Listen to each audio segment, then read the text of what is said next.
لله الحمد لله نحمده ونستعينه ونستغفره ونؤمن به ونتوكل عليه ونعوذ بالله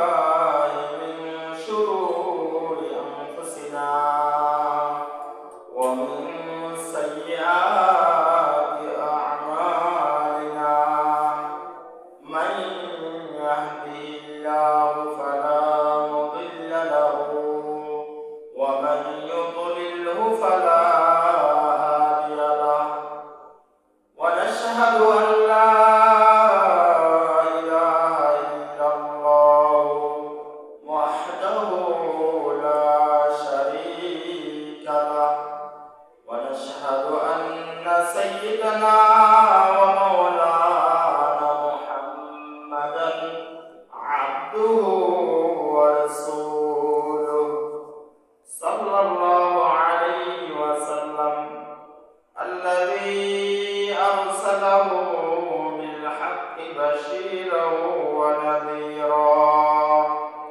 وداعيا إلى الله بإذنه وسراجا منيرا أما بعد فقد قال الله تعالى في كلامه المجيد وفرقانه الحميد أعوذ بالله من الشيطان الرجيم بسم الله الرحمن الرحيم قل للمؤمنين يغضوا من أبصارهم ويحفظوا فروجهم ذلك أزكى لهم إن الله خبير بما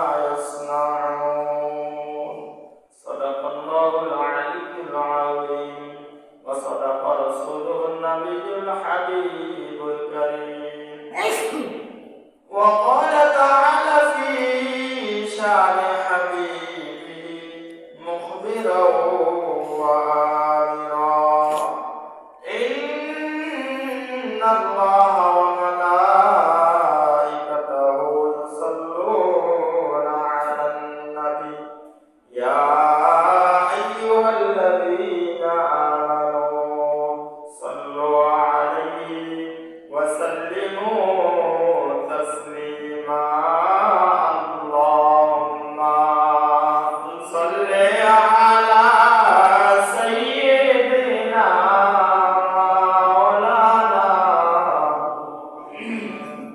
وعلى آل سيدنا مولانا ওরে যাও রে বাংলার হাওয়া ওরে যাও রে মদিনা এই অধমদের সালাম দিও দয়াল নবীর রওয়াজায় আল্লাহুম্মা সাল্লি আলা مولانا محمد وعلى آل سيدنا مولانا لا إله إلا الله لا إله إلا الله لا إله إلا الله لا إله إلا الله لا إله إلا الله لا إله إلا الله لا إله إلا الله لا إله إلا الله لا إله إلا الله محمد رسول الله صلى الله عليه وسلم الله الله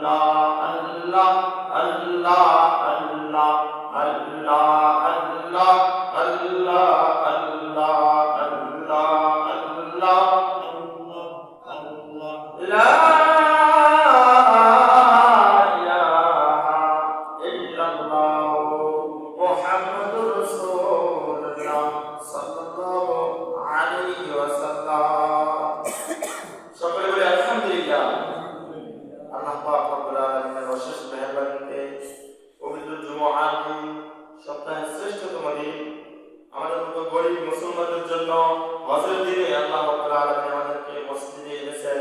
সেই জন্য শুকরিয়া আদায় করি, সবাই পড়ি আলহামদুলিল্লাহ।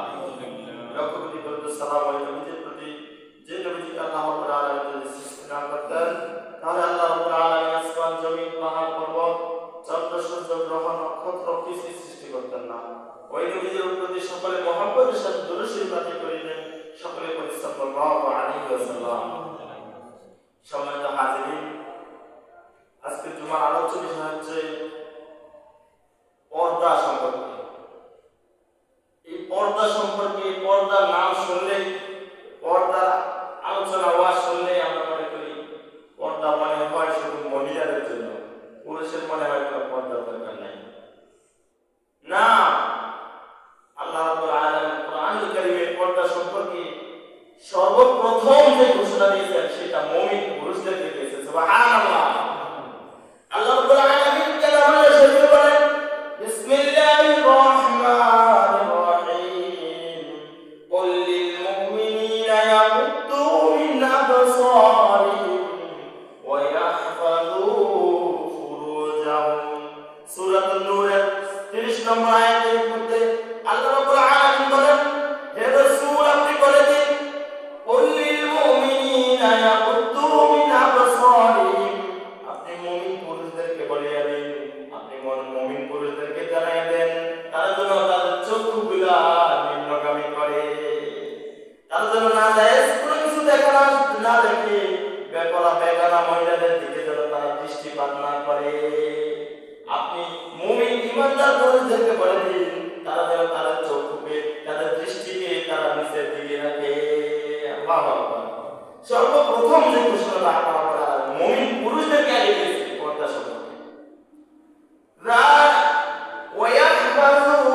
ওয়ায়াহফাযু ফুরুজাহুম, এবং তারা যেন তাদের লজ্জাস্থানের হেফাজত করে, জিনার ব্যবসা থেকে, গুনাহের কাজ থেকে, পাপাচারের কাজ থেকে নিজেদের যৌনাঙ্গকে যেন তারা হেফাজত করে। যালিকা আযকা লাহুম, এটাই হচ্ছে তাদের জন্য উত্তম। সুবহানাল্লাহ। ইন্নাল্লাহা খাবীরুম বিমা ইয়াসনাউন। মুমিন পুরুষেরা তাদের চোখের দৃষ্টি হেফাজত করে কি করে না, তারা লজ্জাস্থানের হেফাজত করলো কি করলো না, এই সম্পর্কে আল্লাহ রাব্বুল আলামিন সবকিছু দেখতেছে। সুবহানাল্লাহ। সর্বপ্রথম যে ঘোষণা আল্লাহ রাব্বুল আলামিন মুমিন পুরুষদেরকে আগে দিয়েছেন, তারপরে আল্লাহ রাব্বুল আলামিন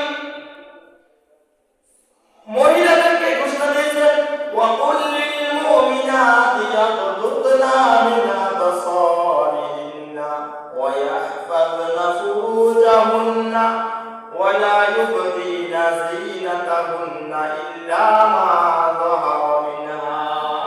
সুবহানাল্লাহ। তারপর মুমিন পুরুষদেরকে পর্দার ঘোষণা, পর্দার হুকুম দেওয়ার পরে আল্লাহ রাব্বুল আলামিন মুমিন মহিলাদেরকে পর্দার নির্দেশ দিলেন। ওয়া কুল লিল মুমিনাতি, হে রাসূল আপনি মুমিন মহিলাদেরকে, মুমিন স্ত্রীদেরকে আপনি বলে দিন, ইয়াগুদ্দুনা মিন আবসারিহিন্না, তারা যেন তাদের চক্ষুগুলা নিম্নগামী করে, বেগানা পুরুষের দিকে যেন তারা না তাকায়, বেগানা পুরুষের দিকে যেন না তাকায়, অশ্লীল কোনো কিছু যেন তারা না দেখে, না যায় হারাম কোনো কিছু জিনিসকে যেন তারা না তাকায়। ওয়ায়াহফাযনা ফুরুজাহুন্না, এবং তারা যেন তাদের সতীত্বকে হেফাজত করে, লজ্জাস্থানের হেফাজত করে। ওয়ালা ইউবদিনা যিনাতাহুন্না ইল্লা মা যাহারা মিনহা, এবং তারা যেন তাদের সৌন্দর্যকে প্রকাশ না করে। আল্লাহু আকবার। ভাইরা আমার, বন্ধুরা আমার, আল্লাহ রাব্বুল আলামিন যে পুরুষদেরকে পর্দার নির্দেশ দিলেন এবং মহিলাদেরকে পর্দার নির্দেশ দিলেন, সর্বপ্রথম আল্লাহ রাব্বুল আলামিন পুরুষদেরকে পর্দার নির্দেশ দিয়েছেন কি জানেন? কোরআনুল কারীমের একটা আয়াত যদি আপনি অস্বীকার করেন আপনি কাফের হয়ে যাবেন। একটা আয়াত যদি লঙ্ঘন করেন, একটা আয়াতের আমল না করেন, যেভাবে ফরজ, নামাজ যেভাবে ফরজ, হজ করা যেভাবে ফরজ, রুকু রাখা যেভাবে ফরজ, যাকাত দেওয়া যেভাবে ফরজ, এমনি ভাবে পর্দা করাও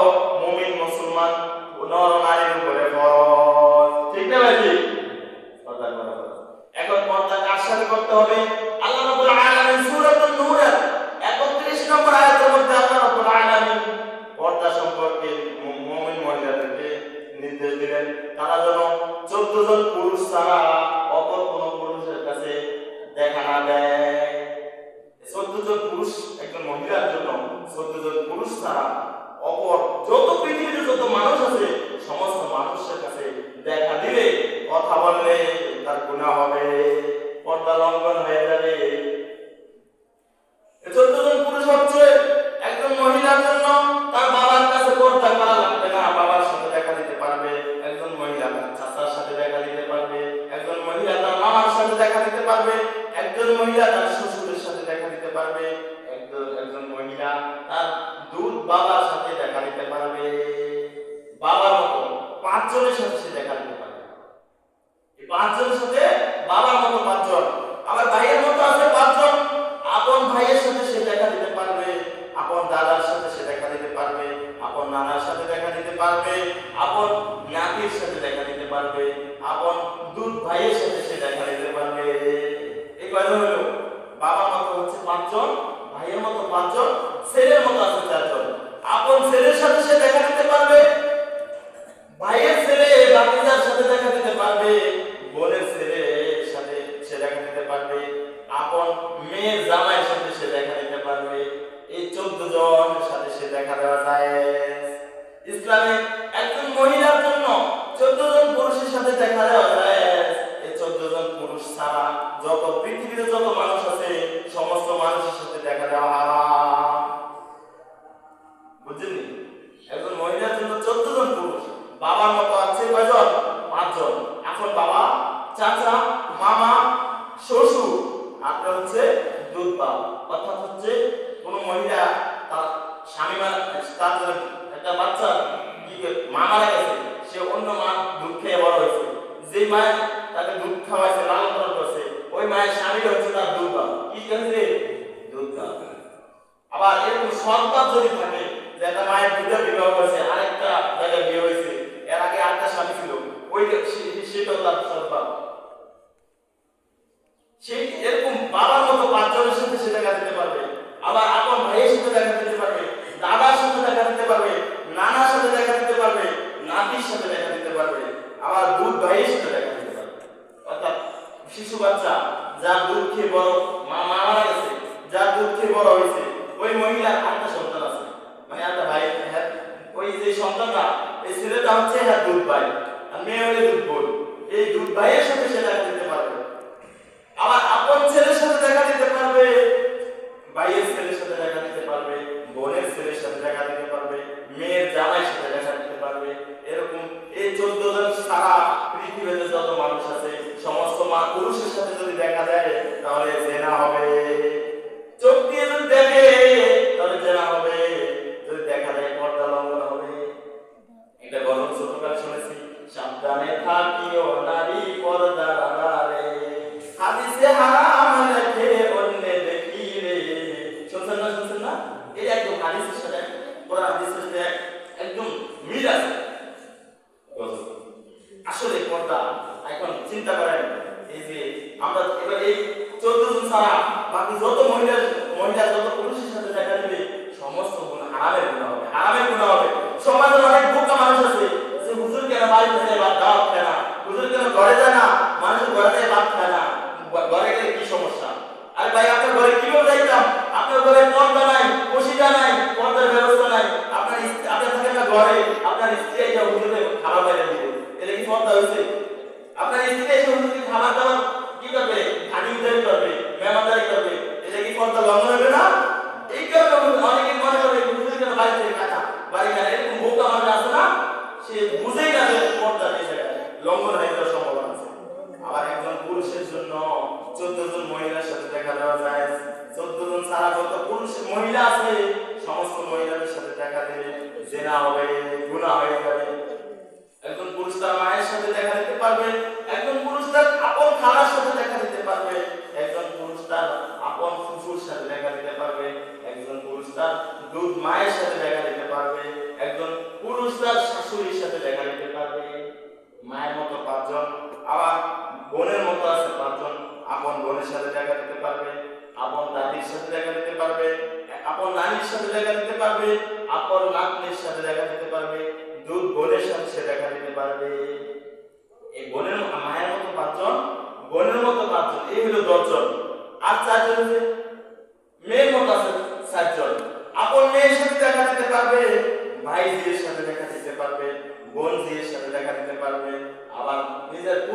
পুরুষ সাথে একজন পুরুষ দেখা দিতে পারবে। এই 14 জন মহিলা ছাড়া পৃথিবীতে যত মহিলা আছে সমস্ত মহিলাদের সাথে দেখা দিলে জিনা হয়ে যাবে, গুনাহ হয়ে যাবে। চোখ দিয়ে তাকাইয়ে চোখের জিনা হবে, কথা বলে হাসি মশকরা করলে, কথা বলে মুখের জিনা হবে, হাত দিয়ে যদি স্পর্শ করে হারাম জিনা, হাতের জিনা হবে, অত দিয়ে জল্পনা কল্পনা করলে গুনাহ হবে। অর্থাৎ এই 14 জন মহিলার সাথে একজন পুরুষের বিবাহ বন্ধন কিয়ামত পর্যন্ত আল্লাহ রাব্বুল আলামিন হারাম করে দিয়েছেন। আর এছাড়া যত পৃথিবীতে যত মহিলা আছে সমস্ত মহিলাদের সাথে বিবাহ বন্ধন জায়েজ। এই জন্য সমস্ত মহিলাদের সাথে যদি দেখা দেয় তাহলে তার গুনাহ হয়ে যাবে, জিনা হবে। তাহলে পুরুষ তার সীমা কয়জন, কয়জনের সাথে দেখা দিতে পারবে? কথা বলেন, কয়জনের সাথে? মাত্র 14 জন। কতজন? 14 জন। আর মহিলা দেখা দিতে পারবে কতজনের সাথে? 14 জন। কতজন? 14 জন। 14 জন পুরুষের সাথে। এছাড়া যত পুরুষ আছে যত মহিলা আছে দেখা দিলে গুনাহ হবে, দেখা দিলে জিনা হবে, অন্যায় হবে। কেবল ভেবে দেখেন আপনার আমার জীবনে পর্দার আমল কতটুকু আছে, কতটুকু আছে ভেবে দেখেন। আল্লাহ নবী সাল্লাল্লাহু আলাইহি ওয়াসাল্লাম হাদিস শরীফে বলেন যে ইয়াকুম ওয়াদখুল আলা নিসা, হে আমার সাহাবীরা তোমরা মহিলাদের কাছে যাইতে সাবধানতা অবলম্বন করো, মহিলাদের থেকে দূরে থাকো, কোন বেগানা মহিলাদের কাছে তোমরা যেও না। বেগানা পুরুষের সাথে দেখা দিবে, বেগানা মহিলাদের সাথে দেখা দিবে না। তখন সাহাবায়ে কেরাম জিজ্ঞাসা করলেন, ইয়া রাসূলুল্লাহ, ইয়া হাবিবাল্লাহ, একজন মহিলা তার দেবর সম্পর্কে আপনার মতামত কি? সে কি তার দেবরের সাথে দেখা দিতে পারবে? সে তার দেবরের সাথে দেখা করতে পারবে? একজন মহিলা আসেনি, আসেনি, দেখা দিতে পারবে? নবীজিকে জিজ্ঞেস করছেন। আমার নবী বলতেছেন ক্বালাল হামুল মাউমুন, হে আমার সাহাবীরা মৃত্যু যেরকম একজন মহিলার কাছে তার দেবর সেরকম। জোর বলে নাউজুবিল্লাহ। অর্থাৎ মৃত্যু থেকে যেরকম মানুষ পলায়ন করে দেবর থেকেও স্ত্রী একজন মহিলা পলায়ন করবে, দেখা দেওয়া যাবে না, সেখানে পর্দা ফরজ, সেখানে পর্দা ফরজ। মানে ভাবি তার দেবরের সাথে দেখা দিতে পারবে না, হারাম। চিন্তা করেন এই 14 জন মহিলার কাছে শাসি আসেনি, শাসির সাথে দেখা যাবে না। কোন 14 জন মহিলার তালিকা আছে? নাই। মামির তালিকা আসেনি? নাই। ডাক্কা মা, ডাক্কা অমুক সমক আসেনি, ডাক্কা বইটাকে, ডাক্কা ভাই দেখলাম, অমুক দেখলাম, আসেনি, আসেনি। ফিল ভাই, ফিল বোন দেখা যাবে না। ধর্মের ভাই, ধর্মের বোন দেখা যাবে। হারাম। কি বলছে ইসলাম? কি বলছে? হারাম। সাবধান, আপনার ঘরকে হেফাজত করেন, আপনার মেয়েকে হেফাজত করেন, আপনার স্ত্রীকে পর্দা রাখেন, আপনি নিজেও পর্দায় চলেন, পর্দার ব্যবস্থা করে দেন। এখন সমাজে তো পর্দার কথা নাই বলে চলে। আপনার স্ত্রী কোথায় গোসল করে? একটা গোসলখানা পর্দার সম্মত করে দেন নাই। আপনার স্ত্রী যে কেন পুকুরে খোলামেলা গোসল করবে, অন্য পুরুষ কেন তাকে দেখবে? এটা লজ্জার বিষয়। আমরা আলেম ওলামা, আমরা রাস্তাঘাটে যখন চলি আমাদের নজরে যায়, কারণ পুকুর ঘাট এখন খোলা, মহিলারা পুকুরে যে পুরুষ যেভাবে পুকুরে গোসল করতেছে মহিলারাও গোসল করতেছে। আল্লাহ নবী সাল্লাল্লাহু আলাইহি ওয়াসাল্লাম হাদিস শরীফে বলেন একজন মহিলা যদি বেপরদায় চলে, একজন মহিলা যদি পর্দাপোশিতার মতো না চলে, তাহলে ওই মহিলার কারণে 4 জন পুরুষ জাহান্নামে যাবে। এক নম্বর হচ্ছে তার বাবা। একজন মেয়ে যখন বিবাহের পূর্বে যখন সে বালিকা হয় তখন বাবার অধীনে থাকে, বাবার ঘরে থাকে। এই বাবার ঘরে থেকে থাকা অবস্থায় যদি ওই মেয়ে পর্দাপোশিতা না করে পর পুরুষের সাথে দেখা দেয়, বেগানা মহিলার পুরুষের সাথে দেখা করে, তাহলে ওই মহিলা এই বেপরদার কারণে তার বাবা তার জাহান্নামে যাবে। কে যাবে? বাবা জাহান্নামে যাবে। আবার যখন বাবা মারা গেল, বড় ভাইয়ের দায়িত্বে বোন আসছে, বড় ভাইয়ের উপর দায়িত্ব চলে আসলো। এই অবস্থায় ওই মেয়ে যদি বেপরদায় চলে, গুনাহের কাজ করে, অন্যায় অপরাধ করে, ওই বড় ভাই জাহান্নামী হয়ে যাবে। বেপরদায় চলার কারণে, সে নিজে চলার কারণে, যেহেতু বড় ভাই তাকে বাধা দেয় নাই, গুনাহ থেকে ফিরে দেয় নাই, এই জন্য বড় ভাই জাহান্নামে যাবে। আবার একজন মহিলা বিয়ে হয়ে গেল, বিয়ে দেওয়ার পরে ওই মহিলা তার স্বামীর বাড়িতে থাকে। কোথায় থাকে?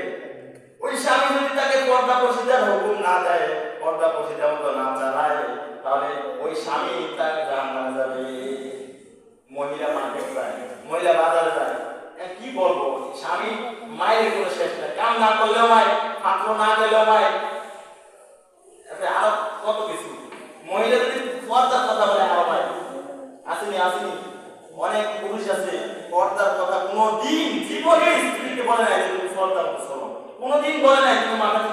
দাও, ঠিক মতো এই কাপড় চোপড়, এই যে শাড়ি কাপড় চোপড় ব্লাউজ এগুলো পরান আপনারা আপনাদের স্ত্রীদেরকে বলেন যে আপনারা বলেন পর্দা কি আসলে বন্ধ না, পর্দা কি হয়? পর্দা হয়। পেট খালি, পিঠ খালি, হাত খালি, মুখ খালি আসেন, হাত এই যে হাতটা এটা পর্দার অন্তর্ভুক্ত না? আপনি কিভাবে আপনার মেয়েকে আপনার সন্তানকে আপনি কিভাবে এরকম ড্রেস বানাই দেন, ছোট ছোট ড্রেস কিনে বানাই দেন, কেমনি কিনে দেন আমাদের বুঝে আসে না। আপনি ইসলামী পোশাক পরাবেন, আপনার স্ত্রীকে এই কাপড় পরাইছেন, ব্লাউজ পরাই দিচ্ছেন, কয়বার 3 দিরা 4 দিরা, এগুলো তার পুরো সমস্ত শরীরে রাখছে সেটা আপনি হেঁটে যায়, মানুষের নজর তাতে পড়তেছে না, সে তো আপনার স্ত্রী, হয় আপনার মেয়ে, হয় আপনার বোন হইতেছেনি, আসেনি, তাহলে সে তো জাহান্নামে হইতেছে। আর তাকে এইভাবে চালাইতেছে, যে চালাইতেছে সেও জানে। একজন মহিলার জন্য তার হাতের তালু, মুখমণ্ডল, পায়ের তালু ছাড়া সমস্ত শরীর ঢেকে রাখা ফরজ। সমস্ত শরীর বেকার মহিলাদের সামনে ঢেকে রাখা ফরজ। শুরু হচ্ছে বাবার সামনে, ভাইয়ের সামনে, চাচার সামনে, মামার সামনে যদি হাত খুলেও যায় কোনো অসুবিধা নেই, সেই জায়গায় ফরজ না। হাতটা খুললে চেহারা দেখাতে পারবে, কিন্তু এছাড়া যত পুরুষ আছে দুনিয়া কোন পুরুষ দেখার অধিকার নাই। ইসলাম বলছে হারাম, ইসলাম বলছে হারাম, ইসলাম বলছে হারাম। এখন চিন্তা করে দেখেন, আপনার স্ত্রীকে আপনি ইসলামিক পোশাক পরাইছেন, আপনার মেয়েকে আপনি ইসলামিক পোশাক কিনে দিচ্ছেন নি, যদি না দিয়ে থাকেন তাহলে আপনি জাহান্নামী, ইবাদত বন্দি করার পরে আপনি জাহান্নামী। কারণ একজন মহিলা বেপরদা চলার কারণে 7 জন পুরুষকে জাহান্নামে যেতে হবে। চতুর্থ নাম্বার যে পুরুষকে জাহান্নামে যেতে হবে সেটা হচ্ছে স্বামী মৃত্যুর পরে তার যদি উপযুক্ত সন্তান থাকে, বড় ছেলে থাকে, সেই ছেলে যদি তার মাকে পর্দা পশিদার মতো না চালায়, পর্দা পশিদার হুকুম না দেয়, তাহলে ওই ছেলেও জাহান্নামে যাবে, কি বলবো দুঃখের কথা কি বলবো, মসজিদ থেকে নামাজ পড়ে বাইরে হইয়াও মহিলাদের দিকে নজর যায়। আপনাদের মা বোন ছেলে সন্তানদেরকে আপনার পর্দা শিখান নাই, মসজিদের সামনেও এসে যায় মহিলারা, মসজিদের সামনেও খেয়াল ওঠায়, কাজ করে, এই করে সেই করে, মহিলা লইয়া সাথে সহ নিয়ে আসে। দুঃখের বিষয়, এই মসজিদের চারপাশ খোলা আসেনিও, মসজিদে নামাজ পড়তে এসে যদি মহিলাদের দিকে নজরে যায় তাহলে কি বলবো দুঃখের কথা, কি আর সেখানে আলেম ওলামাদেরও পর্দা লঙ্ঘন করে না। তারা নিজের পরিবার, আল্লাহ বলেন কু আনফুসাকুম ওয়া আহলিকুম নারা, তোমরা নিজেরা জাহান্নামের আগুন থেকে বাঁচো, তোমাদের পরিবারকে জাহান্নামের আগুন থেকে বাঁচাও। আল্লাহ বলেন নিজেরা বাঁচো, নিজের পরিবারকে বাঁচাও, কিন্তু নিজের পরিবার লইয়া আপনারা চলে আসেন, পরিবার চলে খেতে চলে যান, খেতের পূজা সব নিয়ে আসেন, খেতে নিয়ে ধান কাটান, বাদাম তোলান, করান না, তাহলে আপনার হিসাব কি দিবেন? আপনি একটু চিন্তা করেন, কি হিসাব দিবেন আল্লাহর কাছে, কি হিসাব দিবেন? মুসল্লি সাহিত্য তো সমাজে আল্লাহ কত বড় মুসল্লি, আপনি আপনার মতো মুসল্লি আর নাই। আপনার মতো দোকানে গেলে আপনার গভেট ফেলায় যে আপনার মতো মুসল্লি আর কেউ মাইন্ড করেন না, আপনি কাউরে নির্দিষ্ট করতেছেন, দুঃখের বুঝানোর জন্য বলতেছি। এগুলো তো আমরা দেখতেছি, আমরা আলেম ওলামা দেখতেছি না। আমরা আলেম ওলামাদের দায়িত্ব হচ্ছে আপনাদেরকে জাহান্নাম থেকে সতর্ক করা, জান্নাতের পথ দেখাই দেওয়া। ঠিক নিও, তাহলে আপনারা কেন এই কাজগুলো করেন?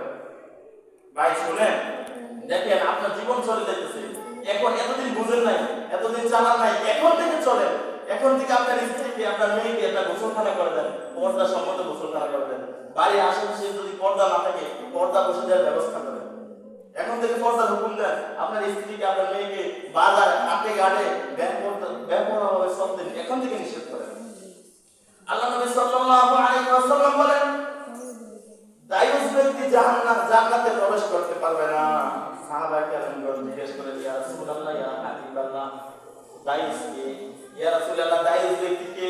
নবীজি বললেন, যে ব্যক্তি তার স্ত্রী, তার সন্তান সন্ততি, তার পরিবারকে পর্দার হুকুম দিল না, পর্দা পশিদা করার নির্দেশ দিল না, পর্দা সম্মত চলার হুকুম দিল না, তারা বেপর্দা চলে, সে এই ব্যাপারে কোনো কিছু বলে না, তার কোনো পদক্ষেপ নাই, তার কোনো ভূক্ষেপ না, তার কোনো এই বিষয়ে কোনো মাথা ব্যথা নাই, যে যেতে পারে না চলতেছে, তার কোনো মাথা ব্যথা নাই, সে নসিহত করে না, তার স্ত্রীকে শাসনও করে না, তার সন্তানকেও শাসন করে না, পর্দা পশিদার জন্য বেদিনের মতো চলতেছে, নামাজ পড়ে না, রোজা রাখে না, এরকম অস্থির ভাবে চলতেছে, সে মানা করে না, এই ব্যক্তি হলো দায়ুস। জোরে বলেন নাউজুবিল্লাহ। নবীজি বলেন এই দায়ুস ব্যক্তি জান্নাতে প্রবেশ করতে পারবে না।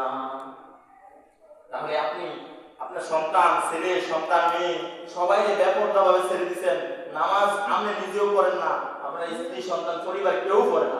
বহু ফ্যামিলি আছে 7-8টা পরে ফ্যামিলি ঘুমের থেকে উঠে আসেনি আছে, রমজান মাসেও সেহরি খায় না, ঘুমের থেকে উঠতে পারে না, দিনের বেলা ঘরে রান্না বান্না করে খায়। আছে এরকম মানুষ আছে। আবার কয়েকজন মিলে জোট বাইন্দা দোকানে যায় খাবার খায়, বিভিন্ন অন্য হিন্দু পাড়া যাইও খাবার খায়, এরকম করে গল্প আছে। আসেনি। তাহলে নবীজি বলছেন এই ব্যক্তি হচ্ছে দায়ুস। এই দায়ুস ব্যক্তি জান্নাতে যাবে না। দায়ুস ব্যক্তি কোথায় যাবে না? জান্নাতে যাবে না। তাহলে আপনি চিন্তা করে দেখেন, আপনি যদি এই কাতারে ঢুকে থাকেন এখনই তওবা করেন, আজকেই তওবা করেন, আল্লাহর কাছে মাফ চান, আপনি ওই দায়ুসের কাতার থেকে বের হয়ে আসেন। দায়ুসের স্কিল আপনার উপরে পড়ে গেছে, আপনি এখন থেকে বেঁচে আসেন। আপনার সন্তানকে যখনই পোশাক পরাবেন, আপনার মেয়েকে যখন পোশাক বানিয়ে দিবেন, অন-ইসলামিক পোশাক বানিয়ে দিবেন না, পর্দা সম্মত পোশাক পরে দিবেন, বোরকা পরাবেন, বোরকা পরাই দিবেন, বোরকা পরা অভ্যস্ত করবেন। নির্দেশ দিবেন আপনার স্ত্রীকে বোরকা পরার জন্য, আপনার স্ত্রীকেও বোরকা বানিয়ে দিবেন, মেয়েকে বোরকা বানিয়ে দিবেন। আপনার পুত্রবধূকে শাসন করবেন, অশ্লীলভাবে যেন না আসে। পারবেন না? কুল্লুকুম রাইন ওয়া কুল্লুকুম মাসউলুন আন রাইয়াতিহি। প্রত্যেকে দায়িত্বশীল, প্রত্যেকে তার দায়িত্ব সম্পর্কে আল্লাহ রাব্বুল আলামিন জিজ্ঞাসা করবে, কিয়ামতের মাঠে জিজ্ঞাসা করবে যে তুমি তোমার ঘরের মধ্যে দায়িত্বশীল আছিলে, তোমার স্ত্রীকে কিভাবে চালাইছো, তোমার সন্তানকে কিভাবে চালাইছো, তোমার মেয়েকে কিভাবে চালাইছো, তোমার পুত্রবধূকে তুমি ডাক দিছো, এভাবে জিজ্ঞাসা করবে। আল্লাহ নবী সাল্লাল্লাহু আলাইহি ওয়াসাল্লাম হাদিস শরীফে বলেছেন, যে মহিলা 5 ওয়াক্ত নামাজ পড়বে, রমজানে 30টা রোজা ঠিকমতো রাখবে, আর সতীর্থে হেফাজত করবে, পর্দা সম্মত চলবে, বেগানা পুরুষের দিকে তাকাবে না, বেগানা পুরুষের সাথে সামনে যাবে না, এবং স্বামীর খেদমত করবে, স্বামীর সেবা করবে, ওই মহিলা জান্নাতের 8টি দরজা ওই মহিলার জন্য খুলে দেওয়া হবে। যে কোনো দরজা দিয়ে সেই ইচ্ছা জান্নাতে প্রবেশ করতে পারবে। সুবহানাল্লাহ। তাহলে মহিলাদের জন্য 5 ওয়াক্ত নামাজ পড়লে, রমজানের রোজাগুলো রাখলে, আর সতীর্থের হেফাজত করতে পারলে, স্বামীর আনুগত্য করতে পারলে, এই 4টা কাজ করতে পারলে জান্নাত সোজা। জান্নাত কি সোজা? কিন্তু আল্লাহ নবী সাল্লাল্লাহু আলাইহি ওয়াসাল্লাম হাদিস শরীফের মধ্যে বলেছে, আমি মেরাজের রজনীতে অধিকাংশ মহিলাদেরকে দেখেছি জাহান্নামে। এই সোজা রাস্তা এত সোজা হওয়ার পরেও অধিকাংশ মহিলাদেরকে নবী দেখেছে জাহান্নামে। বেশিরভাগ কারণ হচ্ছে স্বামীর আনুগত্য না করা, পর্দা বুঝতে না করা, বিভিন্ন আচার ব্যবহার খারাপ করা। এই হোক, আপনি আমি আপনাদেরকে পৌঁছাই দিলাম, জাহান্নাম থেকে সতর্কবাণী পৌঁছাই দিলাম। আপনারা প্রত্যেকে নিজের ফ্যামিলি পরিবার ঠিক করেন, এই দায়িত্ব আপনার উপরে। ঠিক নিও নাকি আমি যে প্রত্যেক ঘরের আওয়াজ করে বুঝে দিব? আপনার দায়িত্ব। আপনার স্ত্রী ছেলে সন্তান নামাজ পড়ে না, পর্দা করে না, সবকিছু কেমন চলে না চলে, আপনি ঠিকঠাক করে দেওয়া আপনার দায়িত্ব। কারণ আল্লাহ বলছেন নিজে জাহান্নাম থেকে বাঁচাও, নিজের পরিবারকে জাহান্নাম থেকে বাঁচাও। আমার কথা কেউ রাগ করেন না, কারণ জাহান্নাম থেকে সতর্ক করা আলেম ওলামাদের দায়িত্ব। ওমা আলাইনা ইল্লাল বালাগ। কেন? আলেম ওলামাদের দায়িত্ব হচ্ছে পৌঁছে দেওয়া। আপনি জাহান্নাম থেকে বাঁচার নিয়ত করলেও পারবেন, যদি জানা আমি জাহান্নামের পথে চললাম, আমার ইচ্ছে না, আপনার পথে আপনি চলেন, যা মন চায় তা করেন, আমি পৌঁছাই দিছি। কারণ আমি যদি এই নসিহতগুলো আপনাদেরকে পৌঁছাই না দেই, আমাকেও আল্লাহ রাব্বুল আলামিন কিয়ামতে জিজ্ঞাসা করবে যে তোমার যে দায়িত্ব দেওয়া হয়েছে জাহান্নাম থেকে মানুষগুলোকে জান্নাতের পথে ডাকা, তুমি যাচ্ছ না, তুমি বুঝাইছো নি, তোমাকে আলেম বানাইলাম, তোমাকে দিনে এলেম তোমাকে দিলাম, তুমি মানুষদেরকে কেন সতর্ক করো না? কেন মানুষদেরকে সতর্ক করে? আমাকেও ধরবে, কেন ধরবে নিও না, চাইলে দিবে, আমারও ধরবে, আপনাকেও ধরবে।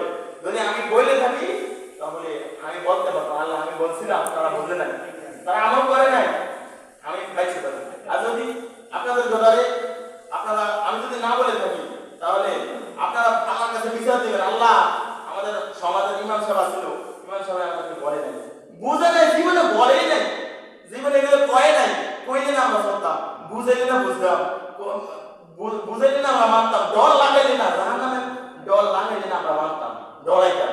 আমাদের ডরাই না, ডর লাগায় না, ভয় দেখায় না। এইভাবে আমারে বাঁধাই দিবেন না, সেদিন আমার বাঁধাই দিবেন। আর যদি আমি না বলি তাহলে আমি সেটা আটকে যাবো, আপনারা সারা হয়ে যাবে। তাহলে নিজেও বাঁচেন, নিজের পরিবারকেও বাঁচেন। ও আমি ফুসকা দেবো আহলিকুম নারা। আল্লাহ রাব্বুল আলামিন আমাদের বুঝার তৌফিক দান করেন সকলকে। আমিন। ওয়া আখিরু দাওয়ানা আলহামদুলিল্লাহ।